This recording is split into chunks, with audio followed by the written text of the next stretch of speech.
Ndongeye kubaha mwaramutse abandi ndabahaye mwiriwe bivanye naho muherereye niteka n'umunezero ntangere bigusubira kubana namwe mwanywanyi tubana amakuru n'ibiganiro vya misi yose tubashikiriza kuri nomoresho yanyu mukunda cyane ya Isange TV. Ndabahaye rero kaze mu makuru n'ibiganiro twama tubashikiriza kuri inomoresha kure yanyu ya Isange TV. Imbonesha kure imwe rudende bashikiriza amakuru n'ibiganiro utosanga ku zindi mbonesha kure. Ndabahaye kaze rero mu makuru yacu, amakuru menshi cyane agiye kugaruka ku ngingo nkuru zikurikira.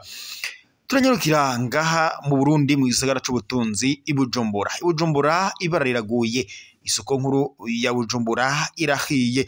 Abantu bataramenyekana ngo boba aribo bayituriye. Mu makuru duhawe n'amasoko yacu rero bivuga ko umuriro woba ututumbye mw'iki gitondo, rero bikavuga ko ngo hoba hari aboba baturiye iyo soko nkuru ya Bujumbura. Amakuru duhana amasoko yacu aravuga ko Bujumbura inzu yabamwo imiryango 3 hamwe ndetse n'ivyarimwo byose hamwe n'amazu y'idandarizo 5 yari yuzuyemo imiceri n'ibiharage byaraye bihiye bidaratokombera. Ni impanuka ry'umuriro rero waraye wadutse mu ijoro ryakeye ryo kuri uyu wa kane rishira wa gatanu ntwarane 2025 neza na neza hagati y'ibarabara rya 13 n'irya 14 rya karitiye Twinyoni zone ya Kamenge muri komine Ntahangwa yo mu gisagara ca Bujumbura, aho umuriro waraye usize imiryango itari mike yifumbereje kuko ngo ivyari mu nzu vyose ataco bashoboye kurokoramwo. Nkuko rero twashoboye kuvyibonera n'amaso aho twahashika muri kano gatondo, ibitanda na matera ndetse intebe zo mu nzu, ububati, ico kimwe n'ibindi bikoresho byose byo mu nzu. Imifuko yari yuzuyemo imiceri n'ibiharage, ifu hamwe ndetse n'intete z'ibigori n'ibindi bitandukanye. Impuzu zari mu nzu hadasigaye inzu nini yabamwo imiryango 3 n'ibindi bitarashobora kumenyekana igitigiri, nivyo ngo byaraye bihitanywe n'uwo muriro watemye uratokombera usiga imiryango yifumbereje. Nkuko twavyiganiwe rero n'umwe mu bari basanzwe baba muri izo nzu, ngo hari nk'igihe cy'isaha 6 z'ijoro aho nyene bumva ngo abantu bavuye kurorera umupira bakoma induru, abandi badodora ku muryango bababwira ko inzu ngo baryamyemwo iriko irasha, baca barasohoka biruka cane. Bamwe ngo bagerageza gusohora bimwe mu bikoresho byo mu nzu, ariko umuriro uca uwa mwinshi cane ngo batarashobora kubihungisha. Urongoye rero inzu 10 aho nyene habaye iyo mpanuka yatwiganiye avuga ko ibiduga bijejwe kuzimya vyashoboye kuhashika inyuma y'iminota 30 uwo muriro wadutse, ariko ngo barashoboye gukingira izindi nzu zari zitanguye gufatwa n'uwo muriro, ndetse ngo hamwe n'ibanki y'Akazoza Microfinance vyegeranye. Kuco rero cateye uwo muriro, uwo mutware amenyesha ko ngo bitarashobora kumenyekana, ariko ngo wazananye mu nzu imwe yakora ibyo kugorora impuzu iri ngaho nyene. Agasaba rero ababishoboye bose gufasha iyo miryango kuko ngo ataco isigaranye. Ico mwomenya rero nuko kandi ata muntu numwe yasize ubuzima canke ngo akomerekere muri iyo mpanuka, ariko amakuru twakuye aho byabereye yemeza ko abadandaza bari bahishije ibintu vyabo ngo baciye bagira ihungabana.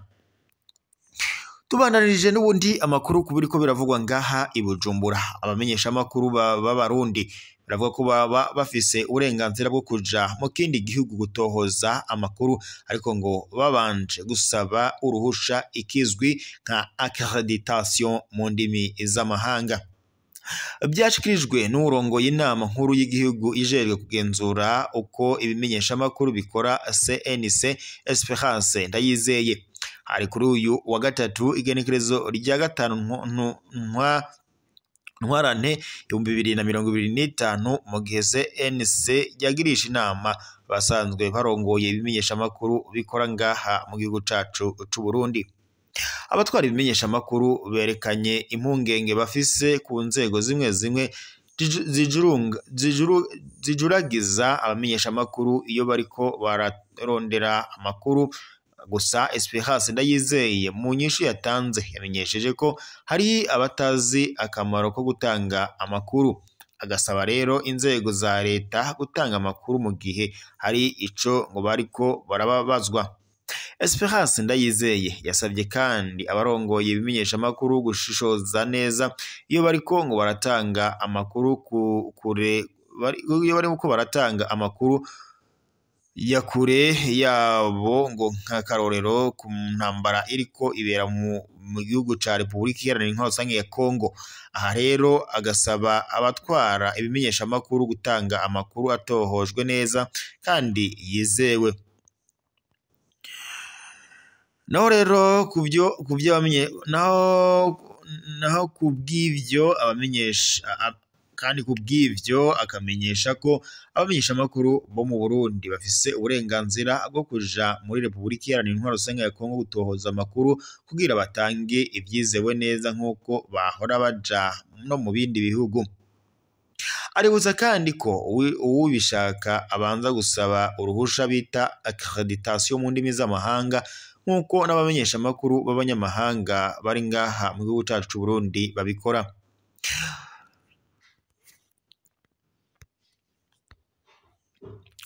Reka rero dusozerere amakuru yacu muri Repubulika Iharanira Intwaro Rusange ya Kongo muri iki gitondo cyo kuri igenekerezo rya 6 ntwarante 2025.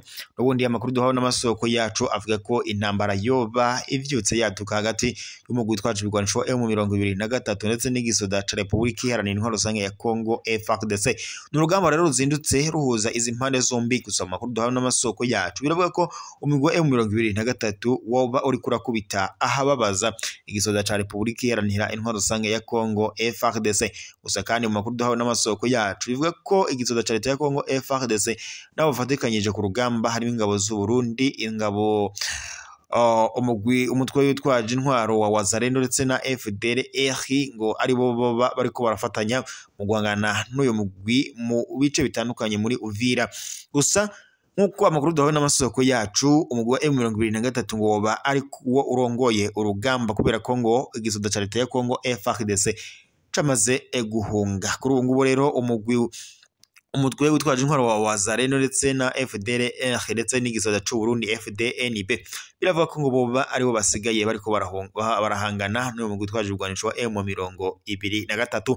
Uvugira igisoda umugwi wa M23 mu bya gisoda Lieutenant Colonel Ngoma asigura ko umugwi wa M23 wazindutse mu migwano mu gihe rero ngo wari washojweho intambara n'igisoda ca Repubulika Iharanira Intwaro Rusange ya Kongo FARDC ndetse nabo bafatikanyije guhangana nyene n'uyu mugwi twaje ibigwanisho wa M23.